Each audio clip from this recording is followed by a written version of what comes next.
He was the personality, the charisma. Axe, I gotta go deep on him, Axe. I gotta go deep. I gotta back their ass up. Michael Irvin. Was he really just along for the ride? Michael Irvin was either the emotional engine of the Dallas Cowboys dynasty or the loudest passenger on the greatest ride of the 1990s. He caught 2 Super Bowl touchdowns in 18 seconds. Aikman, touchdown, Michael Irvin. He hauled in 1,603 yards in a single season. He infected a locker room with a level of arrogance so contagious it turned average players into weapons and turned Dallas into the most terrifying team in football. And then, the same fire that made him famous almost burned the whole dynasty to the ground. Michael Irvin, was he really just along for the ride? Because here is what the critics never finish saying. They tell you he had Aikman. They tell you he had Emmitt Smith. They tell you he had the greatest offensive line ever assembled and the sharpest football mind of his generation calling the plays. What they never explain is this. If Michael Irvin was just along for the ride, Going for the end zone, he's got a man! It's caught for a touchdown! why did the ride feel so different when he wasn't there? The passenger argument. Before we defend Michael Irvin, the critics are not entirely wrong.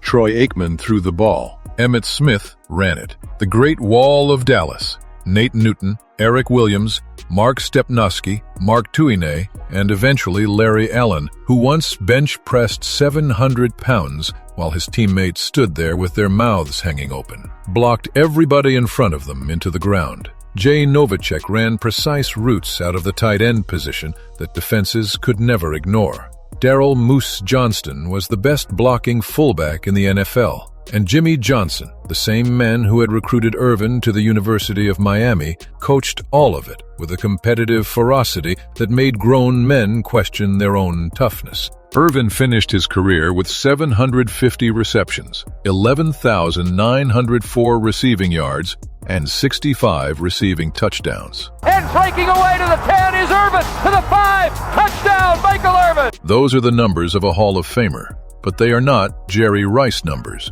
Rice had 1,549 catches, 197 receiving touchdowns, numbers that may never be matched. Deep route for Rice.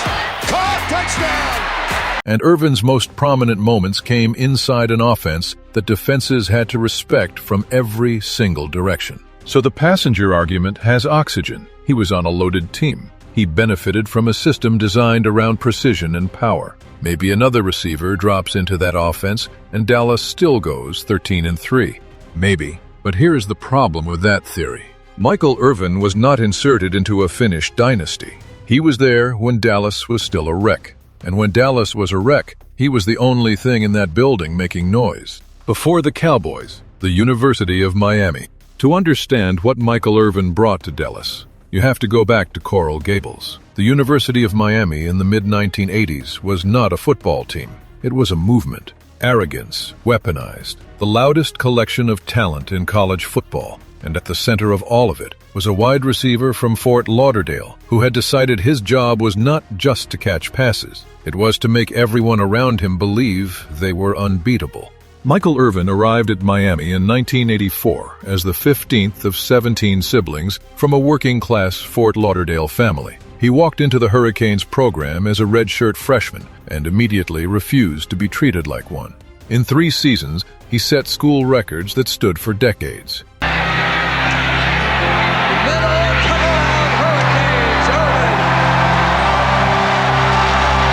143 receptions, 2,423 receiving yards, 26 touchdowns. The Hurricanes went 33-3 with him on the roster. But the number that matters most isn't in the stat line. Testaverde pumps, reloads, wide open. Touchdown Miami. Michael Irvin was wide open. It is a single moment. October 3rd, 1987, Doak Campbell Stadium, Tallahassee, Florida. Miami versus Florida State. The Hurricanes trail 19-3 in the third quarter, on the road. In one of the loudest venues in college football, the national championship is slipping away in real time. Florida State's sideline is celebrating. Their star cornerback, a freshman named Deion Sanders, turns to Michael Irvin on the field and says, "Michael, you might as well quit running and blocking so hard, because it's all over for today. Michael Irvin looks back at Deion Sanders and says, "Oh no, a hurricane never quits." What happened next is not just one of the most famous plays in University of Miami history. It is the moment that tells you everything about who Michael Irvin was before he ever put on a Cowboys uniform. Back in the locker room and on the sideline, Irvin was volcanic. Teammates later recalled that it was an impassioned speech from Irvin, not from the coaches, that kept the Hurricanes focused and believing during what looked like a collapse. He was screaming. He was in phases. He was physically refusing to let anyone around him accept defeat. We were down 19-3. 19-3. I looked around this locker room, and I said to everybody then, there's only one way we get out of it. There's only one way we get out of this, and the way we get out of it is each man has to make a promise. One to another, I will get my job done. The coaches were drawing up plays. Irvin was rebuilding the belief system of an entire football team by sheer force of will. Miami came back. Quarterback Steve Walsh hit Irvin on a 26-yard touchdown, then on a 2-point conversion. Then, with the game tied and momentum swinging, Walsh read the Florida State defense, called an audible at the line, and launched a deep ball on a fly route toward the end zone. Irvin was in double coverage. Deion Sanders was one of the two defenders. It didn't matter. Irvin ran past both of them, caught the ball in stride, and took it 73 yards for the go-ahead touchdown. Irvin's free. Irvin's gone. Touchdown, Miami. The man who had told him the game was over was one of the defenders he beat to end it. Miami won 26-25. They went on to beat Oklahoma in the Orange Bowl and win the 1987 national championship. He was a two-time All-American and the most important player on that roster, and the man whose halftime speech made it possible. In 1988, the Dallas Cowboys made him the 11th overall pick in the NFL draft. Dallas Cowboys select on the first round Michael Irvin, wide receiver, Miami. They thought they were getting a talented receiver with good hands. They had no idea what they were actually importing. He had a swagger coming out of Miami that was magnified in Dallas. The machine was not built yet. 1991. Go back to 1989. The Dallas Cowboys went 1-15. Aikman threw 9 touchdowns and 18 interceptions. The roster was a disaster. Jerry Jones had bought the franchise, fired the legendary Tom Landry in one of the most uncomfortable moments in NFL history, and handed the keys to a first-year head coach in Jimmy Johnson. Michael Irvin was already there. In his rookie year, 1988, he had shown flashes: 32 catches for 654 yards in a 3-13 season under Tom Landry. Trying to find an open man. He's got him. Touchdown, Michael Irvin. Then in 1989, limited to just 6 games by a torn ACL, he still caught 26 passes for 378 yards in a franchise that was actively being demolished and rebuilt from scratch. He didn't ask out. He didn't sulk. He didn't put his head down and wait for better times. He was loud. He was relentless. He was a guy who said, look, I know I'm great. I'm going to tell you beforehand I'm going to kick your ass, then I'm going to kick your ass, and then afterward I'm going to remind you very loudly about how I just kicked your ass. Deep left side, man open.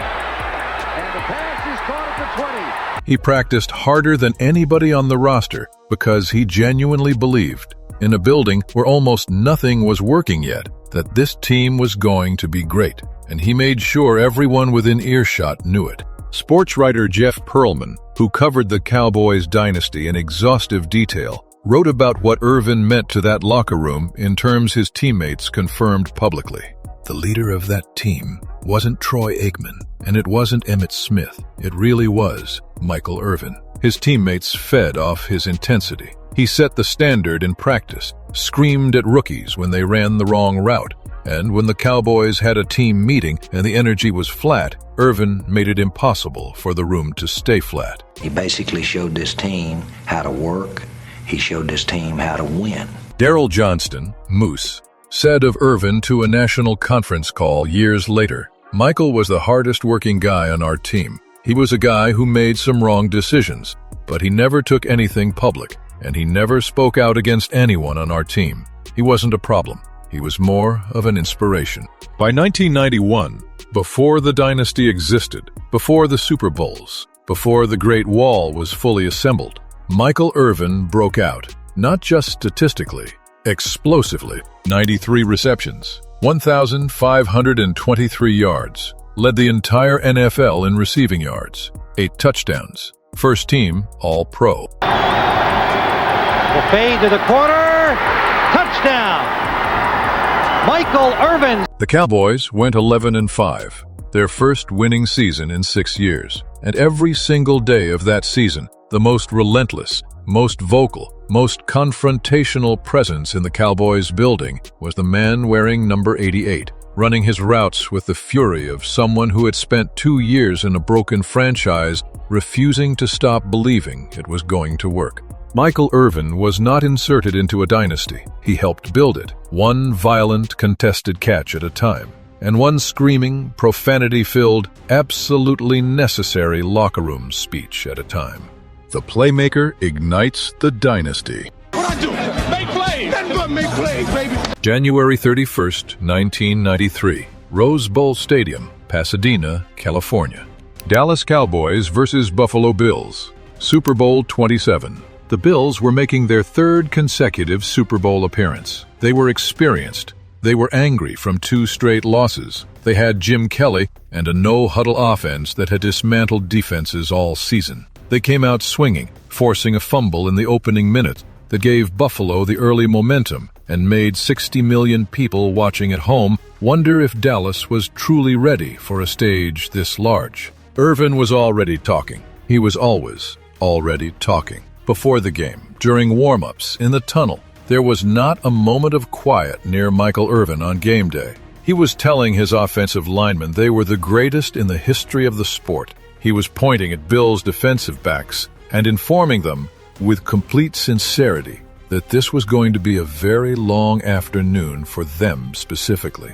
Some players shrink on the Super Bowl stage. Michael Irvin expanded. Second quarter, Cowboys ball. Troy Aikman drops back and fires a 19-yard touchdown strike to Michael Irvin. The Playmaker catches it in full stride. Dallas takes the lead. Aikman, touchdown, Michael Irvin! The Rose Bowl erupts. 18 seconds later, on the very next Dallas possession, Aikman finds Irvin again, this time for 18 yards. Touchdown number 2. 2 touchdowns. 18 seconds of game time on the largest stage in American sports. The Bills never recovered. Dallas won 52-17, one of the most dominant performances in Super Bowl history. Aikman was the MVP with 4 touchdowns. Irvin finished with 6 catches for 114 yards and the 2 detonations that broke the game open. But here is what nobody talks about when they replay that afternoon. Those touchdowns did not just put Dallas ahead. They changed the psychological temperature of the game in under 20 seconds. Buffalo, a franchise with 3 straight Super Bowls, championship pedigree, veteran composure, visibly deflated. You could see it on their sideline. The Cowboys felt it. And the man who created that feeling twice in 18 seconds was the same man who had been telling everyone in earshot all week that this game was already decided. He had been right. 2 touchdowns in 18 seconds on the Super Bowl stage against a team that had been there before. That is not a passenger. That is a detonation. The loudest man becomes undeniable. 1995. Some players have a year that silences every argument against them. For Michael Irvin, that year was 1995. 111 receptions, 1,603 receiving yards, 10 touchdowns, 11 games with 100 or more receiving yards.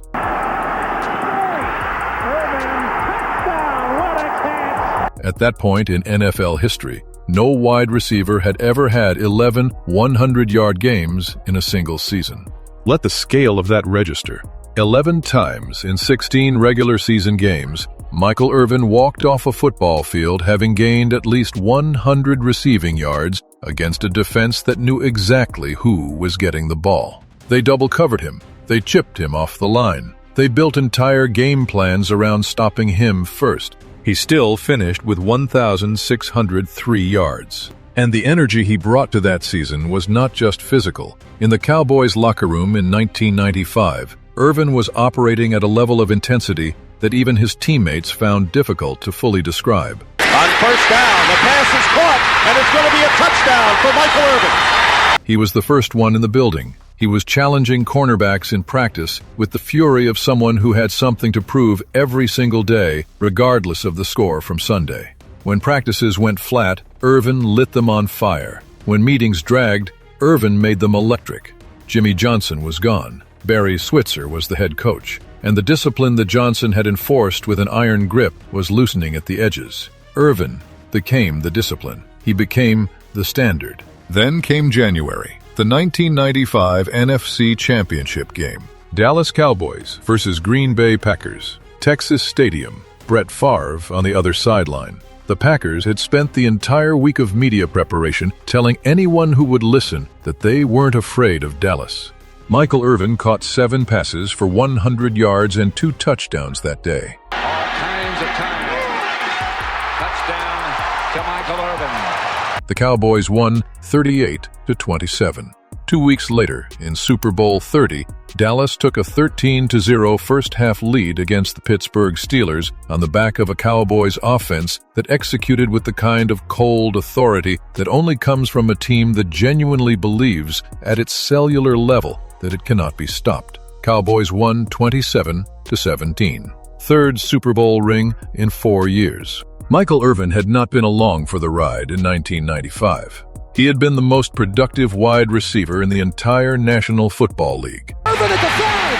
Irvin fighting Collins! Touchdown! And the loudest, most relentless presence in the building that produced the championship. In 1995, Michael Irvin was not the passenger. He was the engine. And the engine was running at full throttle from the first day of training camp to the final whistle of Super Bowl 30. The machine turns dark, 1996. This is where the story gets uncomfortable, and it has to, because Michael Irvin was not just a football player. He was a force of nature. And forces of nature do not follow rules, do not respect limits, and do not turn themselves off when the whistle blows. The same volcanic energy that made Irvin impossible to cover in traffic, the same excess that made him the emotional center of gravity in Cowboys team meetings, the same hunger that drove him to 111 catches and 1,603 yards in a single season. That same energy did not get filed away neatly when he left the facility on Friday afternoon. March 4th, 1996, Dallas, Texas. 1 month after Super Bowl 30. The dynasty had just won its 3rd championship in 4 years. The Cowboys were the undisputed kings of professional football. And then, Michael Irvin was arrested. Police found cocaine, marijuana, and drug paraphernalia in a Texas hotel room. Dallas Cowboy Michael Irvin was indicted on 2 counts of drug possession Monday. He faces up to 20 years in prison if convicted. A man who had just helped win the Super Bowl was now the center of a felony narcotics investigation that placed the entire Cowboys dynasty on the front page for all the wrong reasons. The details that emerged were damaging enough on their own. A former teammate made additional allegations that were eventually discredited and settled in court, but the story kept metastasizing. Irvin pleaded no contest to felony cocaine possession. The sentence? 4 years of deferred probation and a $10,000 fine. The NFL handed him a 5-game suspension to open the 1996 season. Jeff Pearlman, in his definitive account of the Cowboys dynasty, described a locker room incident involving Irvin and scissors that resulted in a teammate being injured, an event kept out of the press for years and only surfaced decades later. It was the portrait it painted of a man who could not regulate the intensity that made him great. On the field, that inability to dial it down was a superpower. In a hotel room in March, it was something else entirely. The same quality that made him the emotional voltage of the Cowboys dynasty, the refusal to turn it down, the inability to operate at anything less than full force, was the thing that nearly destroyed him. On the field, that made him a weapon. Off it, it made him a liability. He was still Michael Irvin, still the powder keg in the locker room, still capable of walking into a film session and changing the entire energy of the room in 30 seconds. But the dynasty had taken its first real wound, not from a defense, not from a rival, from the man who was supposed to be its heartbeat. The fire that powered the Cowboys dynasty was real, and fire does not care what it burns. The ride ends in Philadelphia, 1999. Veterans Stadium, Philadelphia, Pennsylvania, October 10th, 1999. Eagles safety Tim Houck delivers a hit. Irvin goes down and does not get up. The medical staff rushes onto the field. In addition to being tough, Irvin makes the catch from Aikman. Players from both teams take a knee, and 65,000 people in Philadelphia cheer. They cheer as the stretcher arrives. They cheer as he is carried off, arms moving, career over, a spinal cord injury revealing an undetected congenital condition, cervical spinal stenosis, that made it too dangerous for him to ever play again. 12 seasons ended on the turf of the city that hated him most. He was 33. No farewell tour, no retirement press conference, no final roar from Texas Stadium. Just a stretcher, a hostile crowd, and a locker room that never sounded the same again. It stopped the day they carried Michael Irvin off that field. Michael Irvin. Was he really just along for the ride? Emmitt Smith was the closer. Troy Aikman was the control system. The Great Wall was the foundation.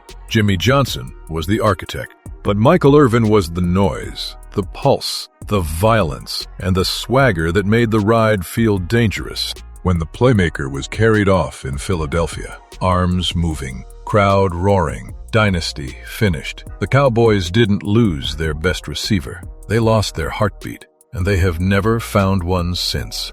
If this one hit different, smash that like button right now and subscribe to End Zone Exposed for NFL documentaries that go deeper than any highlight reel. Drop a comment below. Was Irvin the emotional engine of the dynasty or the most dangerous passenger in NFL history? We want that argument, because that argument is exactly what we live for. End Zone Exposed is where the truth always scores.